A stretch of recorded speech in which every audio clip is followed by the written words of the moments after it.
और चलिए अब आपको सुनाते हैं सीएम अशोक गहलोत क्या कुछ कह रहे हैं।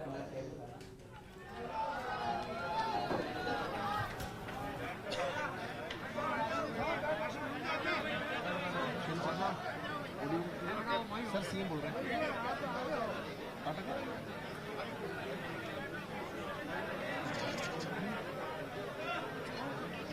प्रदेश कांग्रेस के अध्यक्ष शिक्षा मंत्री गोविंद धोतासरा जी, प्रमोद जैन भाई साहब, हमारे माइनिंग मिनिस्टर व गौ सेवा विभाग के मंत्री महेंद्र चौधरी साहब, हमारे विधायक लोहावट विष्णु जी, महेंद्र विष्णु जी, मनीषा जी पवार, स्टेट हमारे वीर साहिबा, कुंती देवड़ा जी, वीर साहिबा, तमाम उपस्थित हमारे नेतागण और उपस्थित बुजुर्गों, भाई और बहनों, नौजवान साथियों, मुझे खुशी है कि आज पश्चिम शहरों के संग अभियान में आपके बीच में हम सब साथियों के साथ आने का अवसर मिला। जैसा भी हमारे अध्यक्ष जी ने कहा, ये बात हकीकत है कि आप सबके आशीर्वाद से, अभी मैंने पिछली मीटिंग में कहा था कि जो मैंने अनुभव किया था जिंदगी में, 5 बार मुझे एमपी बनाया इस क्षेत्र के लोगों ने। गांव-गांव में जाके मैं, जब राम सिंह विष्णु साहब, परतामी मजमा साहब उस तरह के नेता थे, हम लोग गांव-गांव जाते थे, चाहे वो धोनी हो, फिरोजी हो, भाप हो, गोपालगढ़ हो या होशिया हो, जहां भी गए हैं तो उस वक्त में कुछ सीखा है। गांव में क्या समस्याएं हैं, आकाश युग में क्या हालात बनते हैं। अब तो सोनिया गांधी जी, डॉक्टर मनमोहन सिंह जी जो कानून बना दिए नरेगा का, पार्लियामेंट का कानून है ये, उसके बाद में वो अकाल वाली स्थिति रही नहीं जो पहले चिंता होती थी। रात दिन का फर्क पड़ गया। उस वक्त तो इतना चिंता लग जाती थी जैसे ही मानसून ने धोखा दिया नहीं और हमने कहना पड़ता है राम लूट गया, चिंता मत करो, राज आपके साथ खड़ा है। ये जमाना था।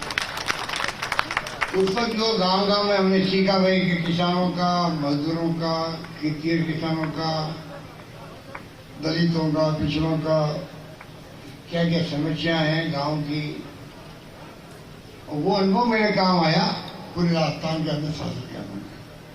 आज मैं अगर शासन कर रहा हूं और तीसरी बार मुख्यमंत्री मुझे अगर सोनिया गांधी जी ने विस्तार करके बनाया, राहुल गांधी ने, तो आप सोच सकते हो कि ये जो अनुभव आपका दिया हुआ है उसके कारण से मुझे अवसर मिला तीसरी बार।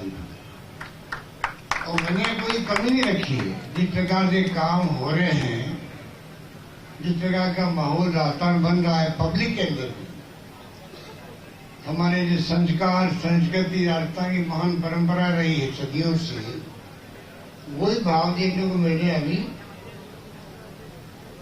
लोगों के अंदर। कोरोना के अंदर मैंने कहा कोई भूखा नहीं सोना चाहिए, कोई भूखा नहीं सोएगा। तो आप लोगों ने, जोधपुर वासियों ने भी और पूरे राजस्थान वासियों ने जो इमदाद करी है, पका हुआ खाना, कच्ची सामग्री बांटना, सरकार ने भी जो डेस्टिट्यूट थे, आगे पीछे कोई नहीं था उनको, ठेले वाले, रेडी वाले, इन सबको हमने कैश भी बांटा। करीब 5 बार 5,500 भी दिए होंगे, 1,000 200 करके, तो वही तकलीफ नहीं पाए कोई व्यक्ति। और सबने एक दूसरे की मदद करी। मैं तो गर्व से कह सकता हूँ पूरे राजस्थान के बारे में, पूरे देश की ओपिनियन जो है, कोरोना मैनेजमेंट की भी शानदार प्रबंधन भी हुआ, इसमें कोई दो राय नहीं। भिजड़ा मॉडल तो दुनिया में पहुंच गया। और साथ में जो इमदाद करी लोगों ने, एनजीओ ने, धर्म गुरुओं ने, राजनीतिक पार्टियों के कार्यकर्ताओं ने, मैंने सब पार्टियों साथ लिया। मैंने कहा इसमें राजनीति नहीं होनी, इसमें जिंदगी बचे कैसे, जिंदगी इंसान की, वो दे रखा और हम लोग कामयाब रहे। सब लोगों ने पूरी तरह इमदाद करी, बल्कि कांस्टेबल तक था पुलिस का, खाना पहुंचाने के घरों लोग बंद थे लॉकडाउन में, खाना पहुंचाने तक का काम उन्होंने किया, क्योंकि भय बहुत था, पता नहीं ये कोई बीमारी ऐसी है मेरे को लग नहीं जाए, भय बहुत ज्यादा था पहली लहर के अंदर। हालांकि मृत्यु दर कम थी उस वक्त में, दूसरी लहर बहुत भयानक आई, ऑक्सीजन मांगने वाली, हाहाकार मर गया पूरे देश के अंदर। बम्बई में, अहमदाबाद में, दिल्ली में एक बेड खाली नहीं था। चाहे कितने अमीर है, पैसा वाला है, वो कहे मेरे पास पैसा सब कुछ है, अस्पताल में बेड मेरे लिए नहीं है, उस दिन आगे खुल गई, पैसे सब कुछ नहीं है। ये माहौल में हम लोगों ने मैनेजमेंट किया, दबाव दिया केंद्र सरकार पर, ऑक्सीजन हमें मिलनी चाहिए। क्या क्या नहीं किया होगा, मैं खुद बात करी प्रधानमंत्री से भी, सब मंत्रियों से बात करी, 3 मंत्री भेजे मैंने दिल्ली के अंदर, दबाव रखा, पूरा बनाया कि राजस्थान का कम से कम राजस्थान बदनाम नहीं हुआ, कर्नाटका बदनाम हुआ, दिल्ली बदनाम हुई, अंडमान बदनाम हुआ, ऑक्सीजन की कमी से लोग मारे गए वहां पर। एम्बुलेंस खड़ी रही 15-15, 20-20 अस्पताल के बाहर, उसी के अंदर इलाज चलता रहा, अंदर जगह नहीं थी। तो कहने का मतलब ये जो मैंने देखा जनता का मिजाज राजस्थान के अंदर, उससे मुझे बहुत गर्व होता है। दूसरा मैंने देखा अभी जब रिट की परीक्षा हुई थी, 25 लाख के आसपास एग्जाम दिए बच्चों ने, 25 लाख। हमने रोडवेज की बसें फ्री करने की घोषणा कर दी, सबको फ्री रहेगी। दूसरा बैठे से मीटिंग करी हमने, मालूम पड़ा कि वो तो बसें बहुत कम पड़ रही थी, हमने कहा किराए करो बसें प्राइवेट, तो सब बच्चों को फ्री ट्रांसपोर्ट होना चाहिए, सब बसें किराए की गई। और साथ में सबसे बड़ी गर्व की बात यह है कि जो वीडियो कॉन्फ्रेंसिंग मैंने की, वो 4 तो की होगी पूरा कोरोना काल में, आपके बीच में नहीं आ पाया, पर मैं पूरे राजस्थान के बीच में ही रहा, उसके बाद आपके बीच में ही रहा, मैं पूरे 450 वीडियो कॉन्फ्रेंसिंग। आजकल तो ऐसे इंस्ट्रूमेंट आ गए हैं कि लगता है कि हम आमने सामने बैठ के बात करें, कलेक्टर से भी, तहसीलदार से भी, एसडीओ से भी, सरपंच से भी, पटवारी से भी, अधिकारी से भी। ऐसे इंस्ट्रूमेंट आए हुए हैं, कैमरा आए हुए हैं और टीवी आए हुए हैं। 450 हम लोगों ने करीब की होगी पूरा मैनेजमेंट करने के लिए, सरकार का भी, सुशासन का भी और कोरोना का। तो हमने देखा अभी जब हमने कहा वीडियो कॉन्फ्रेंसिंग करें, कलेक्टर्स को कहा आप एनजीओ को संपर्क करो अपने जिले के अंदर, आह्वान करो कि बच्चे आएंगे, लाखों बच्चे आ रहे हैं। अब आएंगे बच्चे एक साथ में, तो कहाँ तो रात को रहेंगे, कहाँ खाना खाएंगे, क्या स्थिति बनेगी, एग्जाम देने की तैयारी करे या वो खाने की चिंता करे या सोने की चिंता करे। मुझे कहते हैं आश्चर्य होता है और गर्व होता है कि पूरे प्रदेश के अंदर, धौलपुर तक के अंदर, जो कोई यूपी से भी आगे बच्चे या लड़कियां आ गई, लड़कियां भी ऐसे किस्से गाने आए हैं कि साहब किस प्रकार से उनको रिसीव किया गया राजस्थान के अंदर, बसें खड़ी कर दी बॉर्डर पर, ट्रांसपोर्ट किया गया।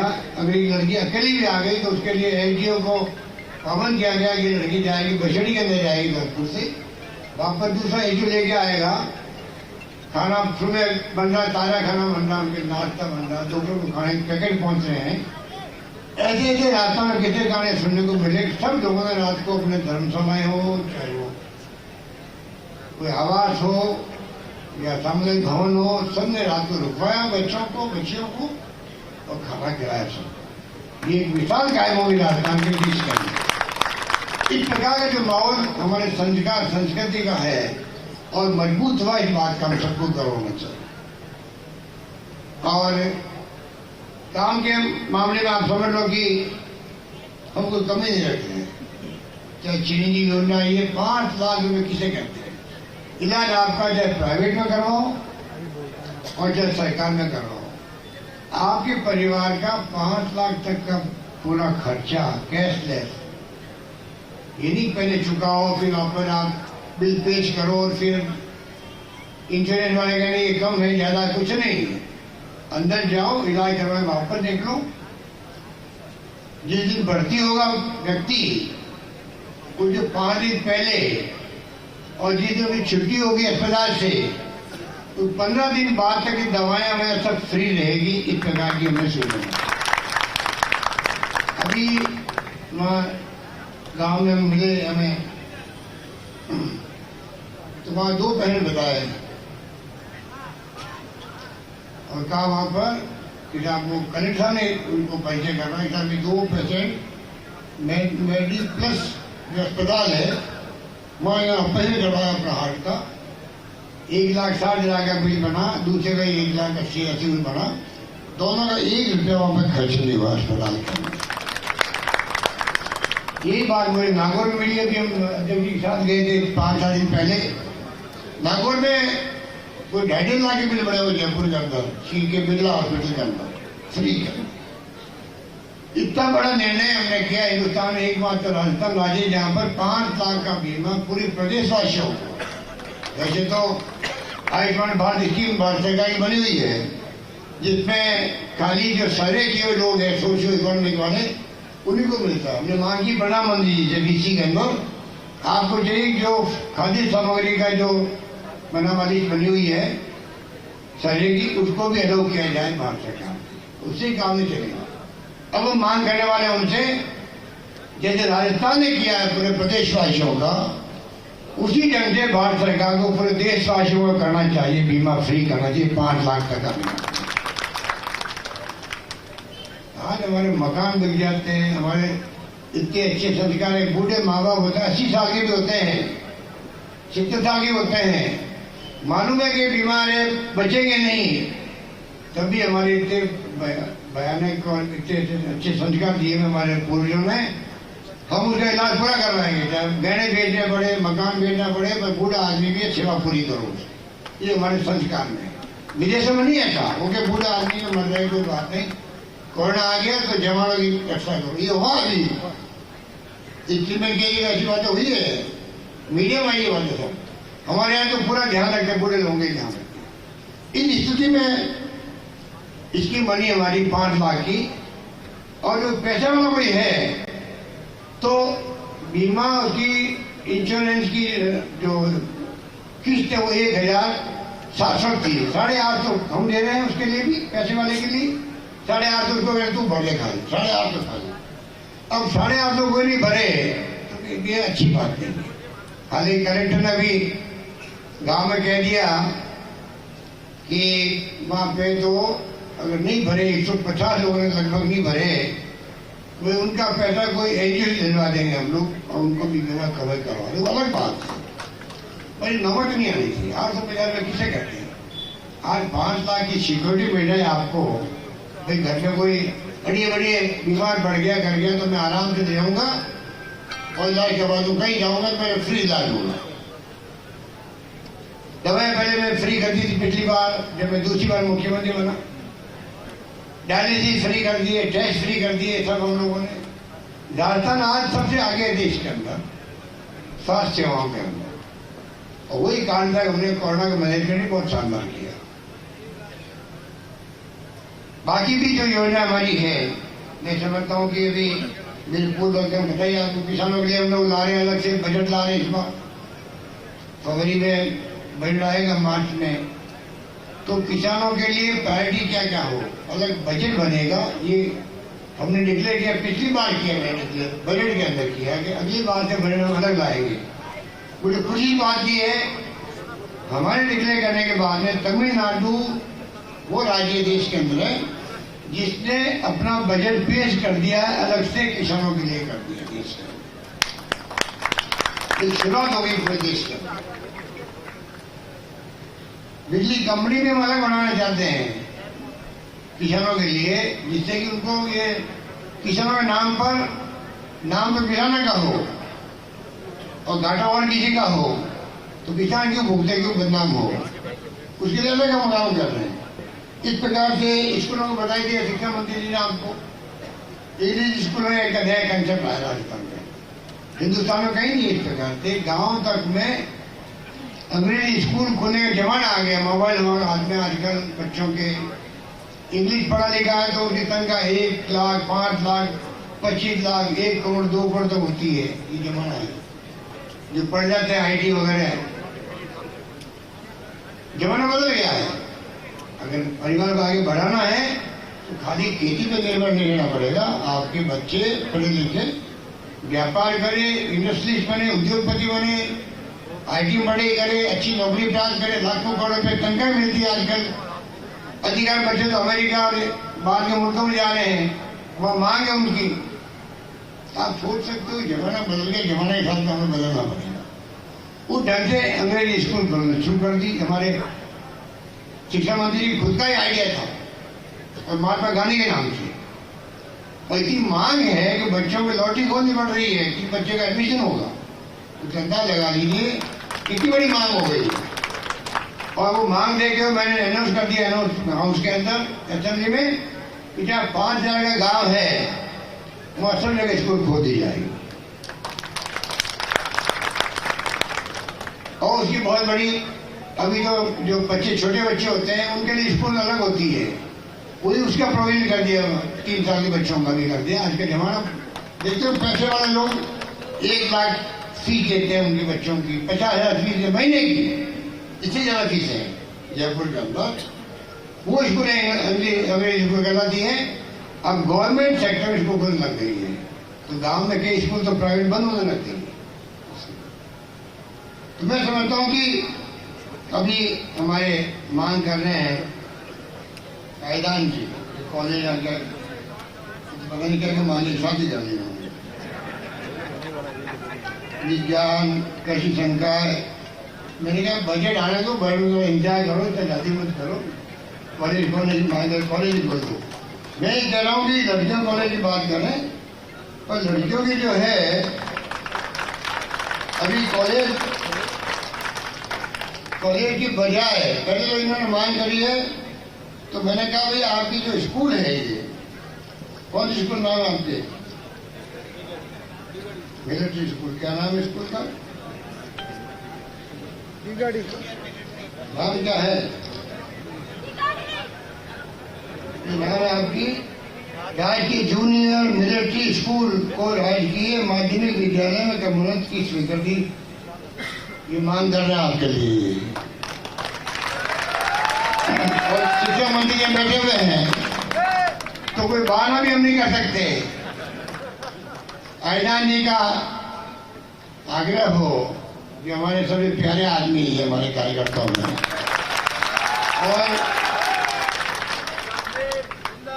आपके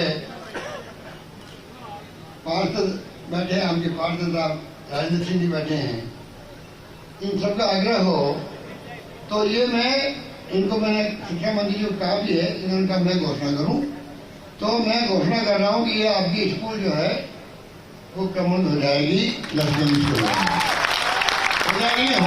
होगी वो भी अभियान पर टीम आ जाएगा, तो आपकी टीम हो जाएगा। स्कूल को आपने राजकीय जूनियर मिलिट्री स्कूल को राजकीय माध्यमिक विद्यालय में कन्वर्ट कर दी गई है। अब बात है कॉलेज की। आपको आश्चर्य होगा, मैंने 123 कॉलेज खोली है पिछली बार। 123 कॉलेज 70 साल के इतिहास में कभी नहीं खुली होगी इतनी राजस्थान भर में। उसमें 33 कॉलेज लड़कियों में खोली मैंने। लड़कियों की शिक्षा में जुड़ देना बहुत आवश्यक है। और हमने ये घोषणा की है कि 500 लड़कियां होगी सीनियर सेकेंडरी में, उस स्कूल को कॉलेज बना दिया जाएगा राजस्थान के अंदर। ये इतनी बड़ी घोषणा है। मैंने इनको कहा कि आप स्कूल में लड़कियों की संख्या बढ़ाओ, कॉलेज आपकी खोल देंगे, कोई दिक्कत नहीं आएगी। अगला बजट आ रहा है, तब तक मैं देखता हूँ कितनी लड़कियां स्कूल में जाती हैं। 500 जाएगी तो आप कॉलेज खोल देंगे, कोई दिक्कत नहीं आएगी। 600 जाएगी, चलो 1000 है आपके, बहुत अच्छी बात बोल रहे हो। तो मैं आपके निवेदन ये करना चाहूंगा कि हम लोगों ने पेंशन बढ़ाई, सरकार आते ही बुजुर्गों की, विधवाओं की वो बढ़ाई। और अभी जो पेट्रोल डीजल के दाम बढ़ रहे हैं गैस के, उसके कारण महंगाई बहुत बढ़ रही है पूरे देश के अंदर। राजस्थान सरकार ने अभी फैसला किया नहीं था, क्योंकि भारत सरकार जो है वो पूरे देश को गुमराह कर रही है। जिस प्रकार से उन्होंने 5 रुपए 10 रुपए घटाए हैं, आप बताओ साल भर में 25 रुपए बढ़ाए पर लीटर, 20 रुपए बढ़ाए डीजल में मान लो लगभग, और 5 रुपए 10 रुपए कम कर दो। नंबर 1। नंबर 2, जिस प्रकार से उन्होंने राज्यों का आप कम करो, हमने उनको कहा है भारत सरकार को दो बातें हम कहना चाहते हैं। एक तो आप पाबंदी लगाओ, रोज दाम नहीं बढ़े भविष्य के अंदर, फ्यूचर में कोई दाम नहीं बढ़े। रोज टीवी में आता आज 35 नहीं पहले, आज 30 नहीं पहले, आज 25 नहीं पहले बढ़ जाते, बढ़ते बढ़ते 115 रुपये पेट्रोल हो गया आपका, 100 रुपये का आसपास डीजल हो गया।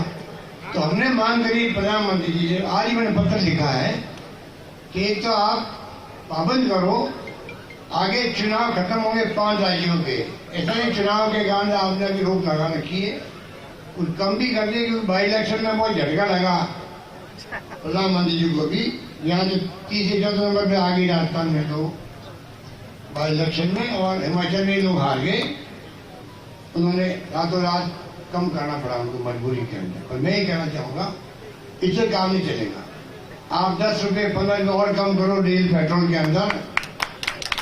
और ये बात मैं और स्पष्ट करना चाहता हूँ देशवासियों को, मैं सबको मालूम है, कहना चाहता हूँ आप लोगों को, जितना कम वो करते हैं उसी अनुपात में हमें बहुत भारी राजस्व कम करना पड़ता है, कम हो जाता हमारा अपना पे। अभी जो उन्होंने 5 रुपये 10 रुपये किए हैं उससे 1800 करोड़ रुपये राजस्थान को भी कम मिलेंगे राजस्व का, क्योंकि जो टैक्स लगता है वो लगता, उनकी रेट कितनी है उसके ऊपर टैक्स सरकार लगाती, राजस्थान सरकार लगाती है। मैंने 8-10 महीने पहले ही 2% कम किए थे महंगाई देखते हुए, किसी राज्य ने उस वक्त नहीं किए थे, हमने खाली अकेले राजस्थान ने किया था। 2% 1000 करोड़ रुपए का हमें लॉस घाटा हुआ था उस वक्त। 1000 करोड़ तो वो 1800 रुपये हो गए, अभी 1800 रुपये जब मोदी जी ने किया है 5 रुपये 10 रुपये, तब 1800 करोड़ का और घाटा राजस्थान होगा। और क्योंकि राजस्थान के अलावा राज्यों को उन्होंने कहा कि आप भी कम करो, हमने कहा हम कम करें या आप कम करोगे, तो आप कम करोगे तो हम सबका कम अपना हो जाएगा। टैक्स तो आपके ऊपर लगाता है। अगर आप अभी 10 रुपये 15 रुपये कम करते हो तो 3500 रुपये हमें रेवेन्यू कम मिलेगा राजस्थान को। बात वही नहीं है, जनता को उसका फायदा मिल जाएगा। तो वो लड़ी तो नहीं चल रही है, पर फिर भी हमारी मंशा है, क्योंकि सब राज्यों ने कम किया, अड़ोस पड़ोस राज्यों ने, बहुत बड़ा फर्क पड़ गया, तो हमें भी कम करना पड़ेगा। हम छोटे किस तरह कम। बाकी तो चाहे सड़कों के काम हो अच्छे चल रहे राजस्थान के अंदर, घर घर जल योजना चल रही है, जल मिशन भारत सरकार का तो पब्लिसिटी हो रही है। आधा पहले हम दे रहे हैं, आधा पहले राजस्थान सरकार दे रही है हर घर पे जल का कनेक्शन पहुंचाने के लिए। आपको जान के खुशी होगी कि जो जोधपुर लिफ्ट राजीव गांधी के नाम से लिफ्ट है, जिसको अपन लोग ही 40 साल पहले जब आपने मुझे एमपी बनाया था, राजीव गांधी आए थे जोधपुर में, तब उस वक्त उन्होंने डिक्लेयर करवाई थी इसको। इंदिरा गांधी कह रहा है पानी जोधपुर आना चाहिए, और आखिर में वो पानी जोधपुर आया, फिर गांव में पहुंचने लग गया। दूसरा फेज भी, उसका सेकंड फेज भी, जब मैं सेकंड टाइम मुख्यमंत्री बना तब हमने उसको सैंक्शन करके पूरा करवाया। अब उसकी मियादी खत्म हो गई, अब 30 रुपये की जरूरत है, तब जाके गाँव में पहुंचेगा। तो मैंने अभी असेंबली के अंदर क्या किया है कि फ्रांस का जो मुल्क है वहां से लोन लिया जाता है। ए भाई, फ्रांस का जो मुल्क है वहां से लोन लिया जाता है, वो लोन मिलने में देरी हो रही थी हमें। हमने ये सोच कर पता नहीं वो लोन कब मिलेगा, हमने हमारे खुद के खजाने से, राजस्थान सरकार ने राज्य के खजाने से हमने 1450 करोड़ रुपए मंजूर कर दिए, जिससे कि जोधपुर लिफ्ट का 30 रुपये का काम शुरू हो जाएगा टाइम में। और वो पूरा होगा तो गांव गांव में जो मांग उठती जा रही है उन सब गांव में पानी पहुंचाएंगे। ये मैं आपको निवेदन करना चाहता हूँ। इस रूप में पानी हो, चाहे बिजली के कनेक्शन हो, चाहे शिक्षा की स्कूलें हो, कॉलेजेस हो, विश्वविद्यालय हो, चाहे स्वास्थ्य सेवाएं हो, चाहे सड़कें हो, और चाहे हमारी सोशल सिक्योरिटी हो, जो विधवाओं को, गरीबों को, बुजुर्गों को पेंशन देने की बात है, वो तमाम काम हमारे वहाँ अच्छे चल रहे हैं। और मैं आपको विश्वास दिलाऊंगा कि पहले गाँव के संग अभियान ये पूरे राजस्थान में शानदार चल रहा है। हाईकोर्ट का कुछ स्टे हो गया था, उस जगह कोई तकलीफ आई थी, हमने बहुत कम रेट कर दी है, तो 10% में ले आए हैं रेट को हमने, और पब्लिक को हमने बहुत बड़ा लाभ देने का निश्चय किया हुआ है। उसी ढंग से पट्टे मिलने की जो बात है, उसके अलावा जितने विभाग हैं उन तमाम विभाग के लोग, करीब 22 विभाग से अधिक लोग साथ बैठते हैं, सब विभाग के काम वही हो रहे हैं। मैं उम्मीद करता हूँ कि फैशन गाँव के संग और शहरों के संग अभियान बहुत कामयाब रहेंगे। उससे आपको बार बार चक्कर लगाने पड़ते हैं अभिषेक के, उसकी नौबत नहीं आएगी। हम भी देखेंगे कि किस जिले में, किस ब्लॉक में फैशन गाँव के संग अभियान अधिकारियों ने अच्छे ढंग से चलाया है और लोगों को लाभ पहुंचाया है। यही बात लागू होगी शहरों के लिए। कहाँ पर शहरों में अच्छा काम हुआ है, अधिकारियों का जितने विभाग बैठे थे वहां पर उनका क्या योगदान रहा है, कितने अच्छा काम किया, उनको रिवार्ड मिले कोई रूप में, और जो लापरवाही कर रहा है उनको सजा मिले। इस रूप में हम लोगों ने तय किया कि ये अभियान पूरे हम लोग मॉनिटर कर रहे हैं। हम लोग खुद जा रहे हैं, मैं और अध्यक्ष जी, हमारे दुर्गासा जी, हम करीब 4-5 जिले कवर कर चुके हैं। 33 जिले में जाएंगे, देखेंगे वहाँ की स्थिति क्या है, कैसे काम चल रहे हैं, उसके आधार पर हम लोग आगे फैसला करेंगे जिससे कि लोगों को राहत मिल सके। कहने को बहुत सारी बातें हैं, अभी तो मैं आने लग गया हूँ, क्योंकि पहले तो एक बार मुश्किल से मैं आया था कलेक्टर दफ्तर में एक मीटिंग लेने के लिए जैसलमेर थे। जब जैसलमेर में हमारे विधायक लोग वहाँ पर 34 दिन बैठे रहे, आपको मालूम ही है क्यों बैठे रहे, वो भी मालूम आपको, कहने युद्ध नहीं है, पर आपके आशीर्वाद थे सरकार बच गई राजस्थान के अंदर। पूरा राजस्थान भर के जो प्रदेशवासी है उनके का आशीर्वाद रहा। 34 दिन तक विधायक बैठे रहे कि होटल के अंदर, आप कल्पना कीजिए, और उनके पास फोन आते थे कार्यकर्ताओं के, जनता के, चाहे आपको 2 महीने रहना पड़े चिंता मत करना, पर सरकार घिरनी नहीं चाहिए। ये लोगों ने भावना प्रकट की राजस्थान, इसीलिए सरकार बची थी। सरकार बची तो राजस्थान प्रदेशवासियों के एकजुटता के कारण बची थी। उस वक्त मैं आया था एक वहाँ मीटिंग लेने, कोरोना की मीटिंग लेने के लिए, यहाँ अध्यक्ष मेरे साथ थे, जिला कलेक्टर दफ्तर में मीटिंग लेने में चला गया था।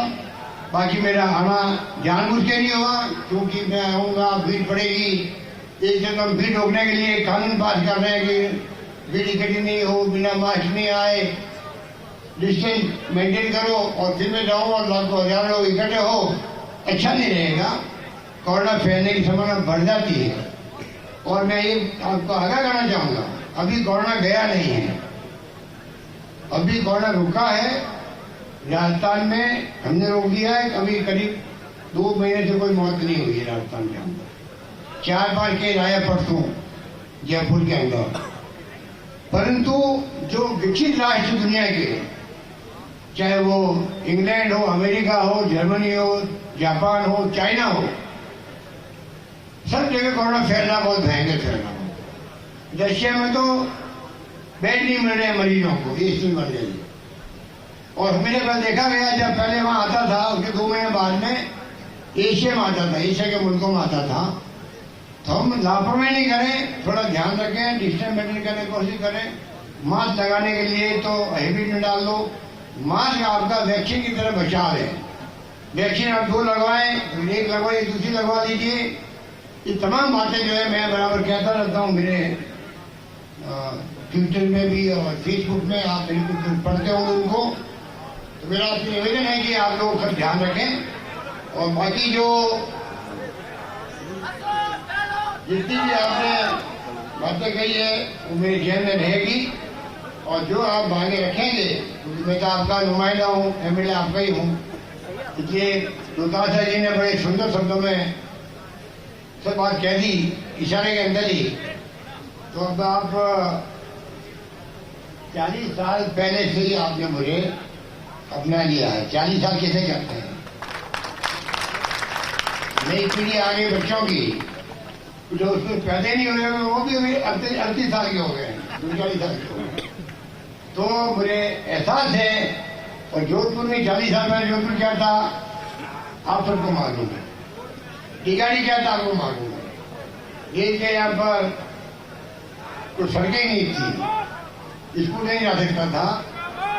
मैं बचपन से आता हूँ, जब से मेरे पिताजी पार्षद थे तब ये इलाका मामले में लगता था। मुझे तो मालूम है, मैं खुद 10-12 साल का था तब से आने लगा इस इलाके में हम बैठे रहे हैं। देखिए मैं कहने होगा मैं बचपन से यहाँ आता हूँ। और ये आज इन सब आगे कब्जा कर ले, यहाँ पर कर लेना, कोई जंगल था यहाँ पर बिगाड़ी और खुले लेवा ठीक किया था, मैं आपको खुले ले रखा है। तो इतने कहना चाहूंगा कि आप निश्चिंत रहो। और जो आज देखिए IIT आ गई जोधपुर में, एम्स आ गया, क्या नहीं है, आयुर्वेद यूनिवर्सिटी आ गई, लॉ यूनिवर्सिटी आ गई।